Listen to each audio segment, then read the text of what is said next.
తెనాలి రామకృష్ణ తన అద్భుతమైన సమయస్ఫూర్తితో ఎంతటి జటిలమైన సమస్యనైనా చిటికెలో పరిష్కరించగలిగే మేధావి. క్లిష్ట పరిస్థితుల్లో కూడా ఆందోళన చెందకుండా ప్రత్యర్థులను తన మాటకారితనంతో బోల్తా కొట్టించడం ఆయన ప్రత్యేకత. ఆయన హాస్యం కేవలం నవ్వించడానికే కాదు, సమాజంలోని లోపాలను ఎత్తిచూపుతూ ఎదుటివారికి జ్ఞానోదయం కలిగించేలా ఉండేది.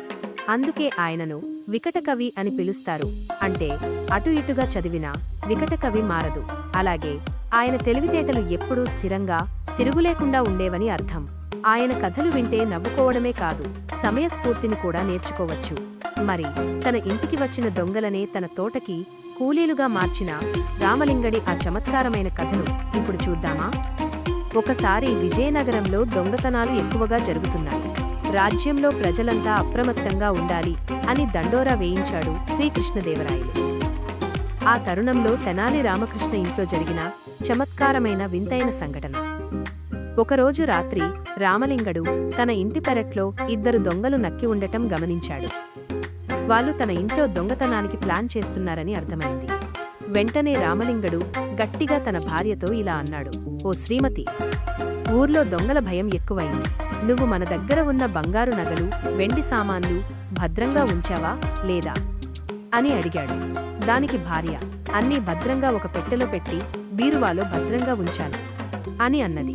అప్పుడు రామలింగడు, బీరువాలో పెడితే దొంగలకు సులభంగా దొరికిపోతుంది, కాబట్టి ఆ పెట్టెను భద్రంగా తోటలోని బావిలో పడేద్దాం. బావిలో బంగారు నగలు ఉన్నట్లు ఎవ్వరూ పసిగట్టలేరు అని బిగ్గరగా అన్నాడు. ఆ మాటలు విన్న దొంగలు మురిసిపోయారు.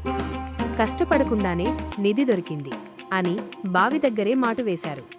రామలింగడు లోపలికి వెళ్లి ఒక పాత పెట్టెలో రాళ్లు, రప్పలు నింపి ఆ పెట్టెను మోస్తూ వచ్చి బావిలో దుభీమ్మని పడేశాడు. అది చూసిన దొంగలు రామలింగడు లోపలికి వెళ్లగానే బావి దగ్గరికి వచ్చారు. బావిలో నీళ్లు తక్కువగా ఉన్నా పెట్టె మాత్రం లోతులో ఉంది. పెట్టె తీయాలంటే నీళ్లన్నీ బయటకు తోడాలి అని ఒక దొంగ అన్నాడు. ఇంకేముంది, ఇద్దరు దొంగలు చెరో బకెట్ పట్టుకుని బావిలో నీళ్లు తోడటం మొదలుపెట్టారు. తెల్లవారేసరికి దొంగలు నీళ్లు తోడి అలసిపోయారు.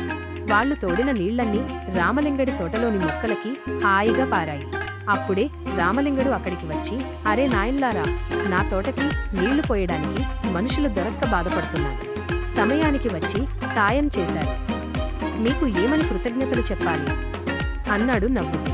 దొంగలు షాక్ తిని, రామలింగడితో పెట్టుకుంటే ఇంతే అని ఒంటి మీద నీళ్లు కూడా తుడుచుకోకుండా అక్కడ్నుండి పారిపోతారు.